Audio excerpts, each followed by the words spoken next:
Hello everyone, पाठ्यम पर आप सभी का मोस्ट वेलकम है। तो यहाँ पर हम पॉलिटी कर रहे हैं कंप्लीट अपनी किसी भी वनडे एग्जाम के लिए, जो कि आपके किसी भी एसएससी, आरआरबी एग्जाम के लिए वेरी वेरी इंपॉर्टेंट है। और ये सेशन आपके लिए टोटल पॉलिटी का, जिसमें कि कंप्लीट पॉलिटी हम कवर कर रहे हैं, जीरो टू हीरो कह सकते हो आप।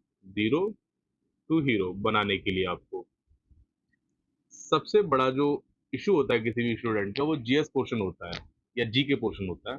तो यहाँ पर हम पॉलिटी, हिस्ट्री, ज्योग्राफी, इकोनॉमिक्स और आगे आने वाले सब्जेक्ट कंप्लीट करेंगे। फिलहाल पॉलिटी चल रहा है और आज हम इसमें पढ़ने वाले हैं संविधान की अनुसूचियां। ठीक है, तो आज हम इसमें संविधान की अनुसूचियों को देखेंगे कि कितनी अनुसूचियां हैं, मूल संविधान में अनुसूचियां थी या नहीं थी, वर्तमान में कितनी अनुसूचियां हैं और प्रत्येक अनुसूची में क्या आता है क्या नहीं आता है, ये हम देखने वाले हैं इसमें। ठीक है, तो अगर आप पहली बार इस क्लास को देख रहे हैं और पहली बार चैनल पर आए हैं, तो सबसे पहले तो मैं आपसे ये कहूंगा, पॉलिटी की सबसे पहली क्लास जाके देख लीजिए, ताकि आपके सारे के सारे डाउट्स, जितने भी डाउट्स हैं, वो सारे क्लियर हो जाए। कि बार बार आप ना पूछे कमेंट सेक्शन में, या फिर आपको डाउट ना रहे कि भाई कि चल क्या रहा है ये। ठीक है ना, तो आप पहली क्लास देख कर ही आना। एंड उनके लिए जो चैनल पर ही पहली बार आए हैं, तो भाई सब्सक्राइब करके रख लो, क्योंकि ये बेस्ट टू बेस्ट प्लेटफॉर्म है आपकी स्टडी के लिए। शुरू से स्टार्ट कर रहे हैं हम पॉलिटी, और एडवांस तक लेके जाएंगे किसी भी वनडे एग्जाम के लिए। तो चलिए बिना देरी के शुरू करते हैं आज का चैप्टर, संविधान की अनुसूचियां। ठीक है, अनुसूचियां होती क्या है आपको ये पता होना चाहिए, इनकी जरूरत ही क्यों है, और ये हमारे संविधान में कब और कैसे आई। ठीक है, जब हमारा देश आजाद हुआ था 47 1947 को, तो उस समय मूल संविधान में हमारी 8 अनुसूचियां थी। कितनी? 8 अनुसूचियां थी। लेकिन एट प्रेजेंट, वर्तमान में 12 अनुसूचियां हैं हमारी। ठीक है, तो अनुसूचियों में उन विषयों को या उन टॉपिक्स को रखा गया है जो हमारे संविधान के किसी भी भाग में उनको नहीं रखा जा सका है। तो ये आप समझ सकते हैं एक तरह से परिभाषा के फॉर्म में कि अनुसूचियां होती क्या हैं। ठीक है, तो भारतीय संविधान में मूल रूप से कितनी अनुसूचियां थी भाई? ये थी 8 अनुसूचियां। ठीक है, लेकिन वर्तमान में संशोधन कर करके, संशोधनों के बाद हमारी जो अनुसूचियां हैं वो मूल संविधान में कितनी है? 12 अनुसूचियां हैं पूरी तरह से। ठीक है, तो चलिए पहली अनुसूची देखते हैं। ये हो जाएगी हमारी पहली अनुसूची। इसमें क्या आता है?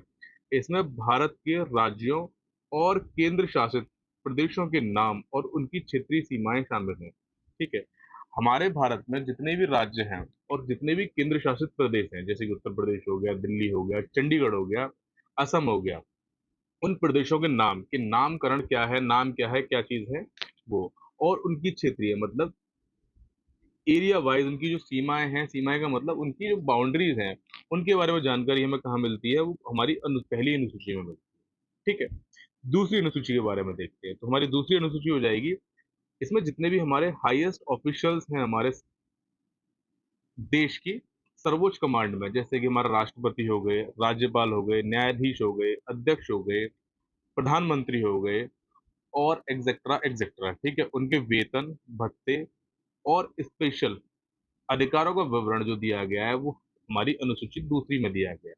दोबारा समझिए, जितने भी हमारे हायर ऑफिशियल्स हैं, जैसे कि राष्ट्रपति सर्वोच्च पद है हमारे देश का। ठीक है, जिन्हें हम प्रथम नागरिक, प्रथम पुरुष के नाम से जानते हैं हमारे देश के, वो राष्ट्रपति हैं। फिर राज्यपाल हो जाएंगे, राज्यपाल, जैसे कि हर स्टेट में एक एक राज्यपाल होता है। ठीक है, वो राज्यपाल। फिर न्यायाधीश हो जाएंगे, फिर अध्यक्ष हो जाएंगे, प्रधानमंत्री हो जाएंगे। इन सबके वेतन, वेतन मतलब उनकी सैलरी वगैरह, उनके जो अलाउंसेस मिलते हैं, भत्ते वगैरह, और स्पेशल अधिकारों का विवरण जो मिलता है, हमें कहाँ से मिलता है? हमारी दूसरी अनुसूची से मिलता है। हमारी तीसरी अनुसूची में क्या आता है? हमारी तीसरी अनुसूची में आता है सार्वजनिक अधिकारियों, सार्वजनिक अधिकारियों मतलब पब्लिक ऑफिसर, संसद के सदस्य और न्यायाधीशों द्वारा ली गई शपथों और प्रतिज्ञाओं के प्रपत्र शामिल हैं। मतलब इसको सरल भाषा में समझिए आप, ओथ अफर्मेशन की बात हो रही है। किसकी बात हो रही है? ओथ अफर्मेशन, शपथ की बात हो रही है यहाँ पे। किसकी? शपथ की। जितने भी हायर ऑफिशियल्स हैं, उनकी शपथ की जितनी भी जानकारी मिलेगी हमें, कहाँ मिलेगी? वो तीसरी अनुसूची में मिलेगी। ठीक है, अगर आपसे क्वेश्चन पूछा जाएगा तो डायरेक्टली ये पूछा जाएगा कि कौन सी अनुसूची में शपथ के बारे में बात की गई है, तो हम लगाएंगे कौन सी अनुसूची? हमारी तीसरी अनुसूची। ठीक है। तो अलग आगे हमारी चौथी अनुसूची हो जाएगी। चौथी अनुसूची में क्या आ रहा है, राज्यसभा संसद का उच्च सदन। हमारा जो राज्यसभा होता है वो क्या होता था, हमारे संसद का upper house of the parliament, जिसे हम क्या बोलते हैं, अपर हाउस, या बोलते हैं इसको permanent house, permanent house of the parliament,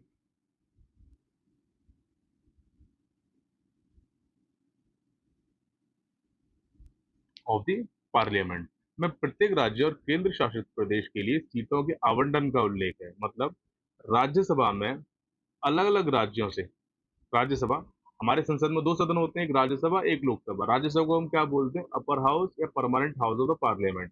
एक हमारा इसी तरह से इसमें लोकसभा होता है, जिसको हम lower house of the parliament या फिर या फिर इसको लोकसभा बोलते हैं हम, ठीक है। तो इसमें राज्यसभा में प्रत्येक राज्य से और केंद्र शासित प्रदेश के लिए सीटों के आवंटन, मतलब कितनी सीट होंगी कहाँ से राज्यसभा में, इसका उल्लेख कहाँ मिलता है, हमें इसकी जो जानकारी हमें मिलती है वो मिलती है हमारी चौथी अनुसूची से, ठीक है। हमारी पांचवी अनुसूची।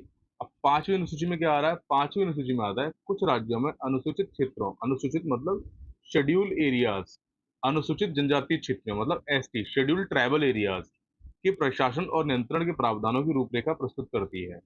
आप शॉर्ट फॉर्म में इसको ऐसे समझ लीजिए, पांचवी अनुसूची में जो आता है हमारे पास, ST and ST areas, schedule caste and schedule tribal areas,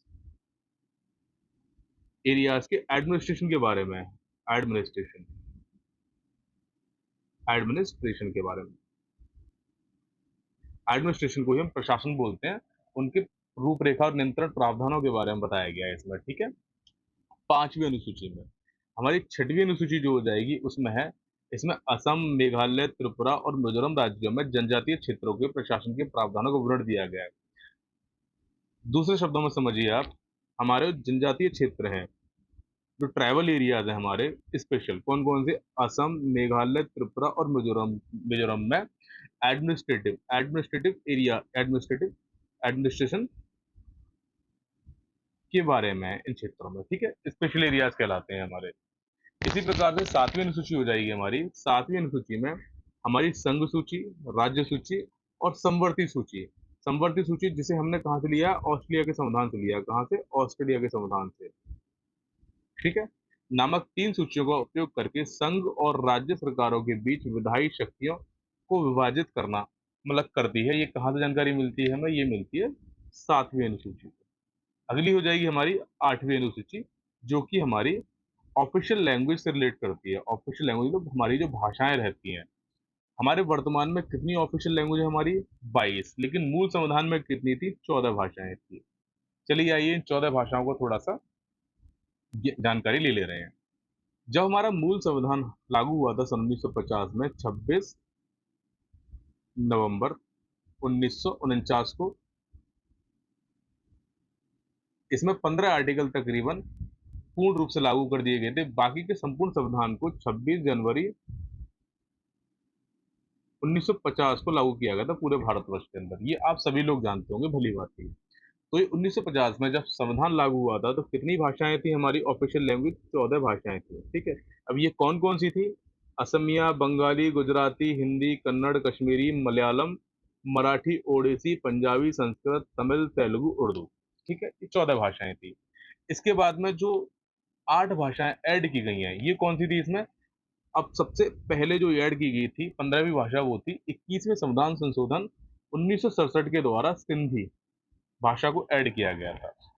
उसके बाद 71वें संविधान संशोधन के द्वारा 1992 में नेपाली, मणिपुरी, कोकड़ी भाषा को ऐड किया गया था। इसको हम नमक के नाम से भी जानते हैं, नमक, शॉर्ट फॉर्म है इसको याद करने का, नेपाली, मणिपुरी और कोकड़ी, ठीक है। उसके बाद में हमारी 4 भाषाएं और हैं, उनको जो ऐड किया गया था 92वें संविधान संशोधन 2003 के जरिए ऐड किया गया था, बोडो, डोगरी, मैथिली और संथाली को। टोटल कितनी होगी, 4 और 3 7 और 8 भाषाएं ऐड की गई थी हमारे संविधान में, ठीक है। और तरीका है इसको याद करने का, 1967 में Sindhi, KMN Nepali, Manipuri, कोकड़ी 1992, BDMS board मास से आप रिलेट कर लो, मैथमेटिक्स में बोर्ड मास यूज करते हैं ना, ऐसे बोर्ड मास समझ लो इसको, BDMS 2003 में, बोडो, डोगरी, मैथिली, संथाली, आप आराम से याद कर लोगे। कई ट्रिक है इसमें, यहाँ से डायरेक्टली याद कर लो आप, इस ट्रिक से याद कर लो, ऐसे याद कर लो, जैसे चाहो वैसे। और 22 की 22 भाषाएं आपकी ये रही इस इमेज में। आप इनको याद कर लेना। कभी कभी किसी एग्जाम में चार लैंग्वेज दे दी जाती है और उसमें पूछ लिया जाता है इसमें से कौन सी ऑफिशियल लैंग्वेज हमारे भारतीय संविधान की नहीं है या है। ठीक है। हमारी 9वीं अनुसूची हो जाएगी इसमें लैंड रिफॉर्म को लेकर है। किसको? लैंड रिफॉर्म मतलब भूमि सुधार को लेकर।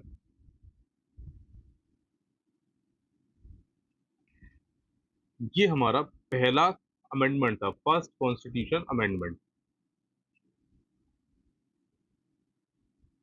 अमेंडमेंट था सन 1951 में जो पास किया गया था। ठीक है। अगली हो जाएगी हमारी 10वीं अनुसूची। इसमें दल बदल विरोधी कानून के प्रावधान शामिल है। एंटी डिफेक्शन लॉ के बारे में बात करती है। किसके बारे में? Anti defection law. अब एंटी डिफेक्शन लॉ है क्या? इसको हिंदी में हम दल बदल कानून कहते हैं। इसको आप ऐसे समझिए, जैसे कि कोई पार्टी इलेक्शन जीत रही है, ठीक है, और मान लीजिए कि एक पार्टी, हमारे पास दो पार्टियां हैं, ठीक है, दो पार्टी, एक पार्टी को 20 सीट मिली है और एक पार्टी को हमारे पास कितनी सीट मिली है? 12 सीट मिली है। ठीक है। लेकिन सरकार बनाने के लिए कितनी सीट चाहिए? इनको सरकार बनाने के लिए 25 सीट चाहिए। ठीक है। अब दोनों में से कोई भी इलेक्शन नहीं, कोई भी अपनी सरकार, कोई पार्टी नहीं बना पाएगी। अब इसमें क्या होगा कि अगर मान लीजिए 20 की जगह 21 सीट चाहिए होती किसी सरकार को, ठीक है, तो भी सरकार नहीं बन पाती। लेकिन अगर इस 12 जो 12 सीट जीती है एक पार्टी, अगर इसमें से एक बंदा किसी लालच स्वरूप इस पार्टी में जाना चाहे और 21 सीट कंप्लीट हो जाएंगी तो इनकी सरकार बन जाएगी। तो इस चीज को रोकने के लिए दल बदल विरोधी कानून लाया गया था कि कोई भी अपने व्यक्तिगत लाभ के लिए किसी पार्टी को चेंज ना करे जीतने के बाद में अपनी सीट को, ठीक है, ताकि दूसरी कोई पार्टी सरकार ना बना ले। एक तरह से आप ये समझ लीजिए। ठीक है। लेकिन लेकिन इसमें एक क्लॉज और है। अगर 25 सीट की जरूरत है और इस 12 सीटों में से तकरीबन ये अपने एक तिहाई सदस्य मतलब 4 लोगों को, ठीक है, अपने साथ ले जाकर इस पार्टी में शामिल हो जाते हैं, तो दल बदल कानून वहां पे लागू नहीं होता है। क्योंकि 1/3 का क्लॉज दे रखा है इसमें कि 1/3 सदस्य अगर किसी पार्टी से जाना चाह रहा है किसी दूसरी पार्टी में तो वो जा सकते हैं। लेकिन अकेला आदमी जीतने के बाद अगर जा रहा है तो वो सही नहीं है और उसको उसकी जो सदस्यता है वो रद्द कर दी जाएगी और उसको निष्कासित कर दिया जाएगा उसके पद से। ठीक है। तो ये है एंटी डिफेक्शन लॉ। 11वीं अनुसूची 11th शेड्यूल के बारे में, इसमें कौन सा आता है? पंचायतों के बारे में बताया गया है। ग्रामीण स्थानीय स्वशासन की शक्तियों के बारे में बताया गया है। ठीक है। अधिकार और जिम्मेदारियां। इसमें कितने सब्जेक्ट आते हैं? टोटल 29 सब्जेक्ट आते हैं टोटल। ठीक है। अब आ जाएगी हमारी 12वीं अनुसूची। अब 12वीं अनुसूची में क्या है? इसमें नगर पालिकाओं के अधिकारों, उनकी शक्तियों और उनकी जिम्मेदारियों के बारे में बताया गया है। इसमें कुल कितने सब्जेक्ट आते हैं? 18 सब्जेक्ट आते हैं। अब इसमें जरूरी क्या है? जरूरी ये है कि 11वीं अनुसूची में अगर क्वेश्चन बनेगा तो आपसे ये पूछेगा किसके संबंध में है ये, तो आप डायरेक्टली बोलेंगे पंचायत के संबंध में, उनके अधिकारों के बारे में। और कितने विषय आते हैं इसमें? इसमें आते हैं भैया 29 विषय आते हैं। ठीक है। इसी प्रकार से इसमें 12वीं अनुसूची में पूछेगा तो नगर पालिकाओं के अधिकारों के बारे में, उनकी जिम्मेदारियों के बारे में है। ठीक है। कितने विषय आते हैं इसमें? इसमें भाई मेरे 18 विषय आते हैं टोटल। ठीक है। ये आपको ध्यान रखना है। तो ये थी हमारी 12 की 12 अनुसूचियां। छोटी सी क्लास थी लेकिन बहुत इंपॉर्टेंट क्लास थी। ठीक है। इसी प्रकार से हम छोटी छोटी चीजें करेंगे हमारे इस पॉलिटी वाले कंप्लीट सेशन में, जो हम स्टार्टिंग से कर रहे हैं और लास्ट तक करेंगे इसको। ठीक है। ना ज्यादा पढ़ना है ना कम पढ़ना है, इतना पढ़ना है, इफेक्टिव पढ़ना है कि हमारा एग्जाम निकल जाए, कोई वनडे एग्जाम। ठीक है। ध्यान रखना है। अब एक और एडवांस चीज दे रहा हूं मैं आपको, एक एड ऑन चीज दे रहा हूं कि अगर आपको ट्रिक्स से याद करना है इसको, पूरी अनुसूचियों को आपको नहीं पढ़नी सारी, ठीक है, तो सिर्फ और सिर्फ आप ये याद कर लीजिए, tears of old PM, tears of old PM, बस आप ये याद कर लीजिए, आपका काम हो जाएगा। ठीक है। Tears of old PM. T से हो जाएगा टेरिटरी, मतलब पहली अनुसूची राज्य और केंद्र शासित प्रदेशों की टेरिटरी की बात हो रही है। दूसरी अनुसूची में हो जाएगा हमारे पास इमोल्यूमेंट, मतलब वेतन भत्ते की बात हो रही है जो हायर ऑफिशियल्स हैं हमारे। तीसरी हो जाएगी हमारा एफर्मेशन, ओथ के बारे में, अफर्मेशन के बारे में, ओथ के बारे में, शपथ के बारे में, तीसरी अनुसूची हो जाएगी हमारी। ठीक है। चौथी अनुसूची के बारे में बात करेंगे। चौथी अनुसूची में हो जाएगा हमारा राज्यसभा सीटों के बारे में, हो जाएगा आर से। अगली अनुसूची हो जाएगी हमारी 5वीं अनुसूची, शेड्यूल एरियाज, अनुसूचित क्षेत्र के बारे में। ठीक है। वहां पर एडमिनिस्ट्रेशन के बारे में, स्पेशल एडमिनिस्ट्रेशन एरियाज हैं हमारे, ये कौन से? जो SC ST के आते हैं, schedule caste and schedule tribal areas के लिए।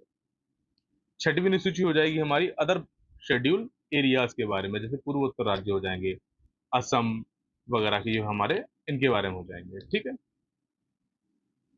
जैसे असम, मेघालय, त्रिपुरा, मिजोरम, ठीक है। असम, मेघालय, त्रिपुरा, मिजोरम, ठीक है। इसी प्रकार सातवीं अनुसूची हो जाएगी हमारे पास फेडरल स्ट्रक्चर के बारे में, जिसमें हमारा सूचियां आती हैं, संघ सूची, संवर्ती सूची और केंद्र सूची, ठीक है।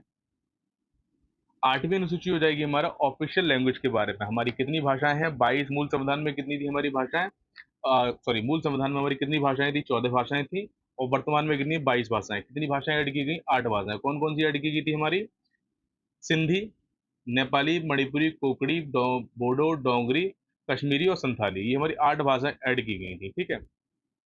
10वीं अनुसूची, 9वीं अनुसूची हो जाएगी हमारी यहाँ पे लैंड रिफॉर्म के बारे में, जो कि हमारा पहला संविधान संशोधन था लैंड रिफॉर्म का, 1951 में जो आया था उसके बारे में है, ठीक है, भूमि सुधार। अगली हो जाएगी 10वीं हमारी एंटी डिफेक्शन लॉ के बारे में, दल बदल कानून, जो बताया था मैंने कि अगर कोई पार्टी का एक बंदा जीतने के बाद अपनी पार्टी छोड़ना चाह रहा है तो उसको एंटी डिफेक्शन में डाला जाएगा, लेकिन वो अपने साथ 1/3 सदस्य ले, सॉरी, 1/3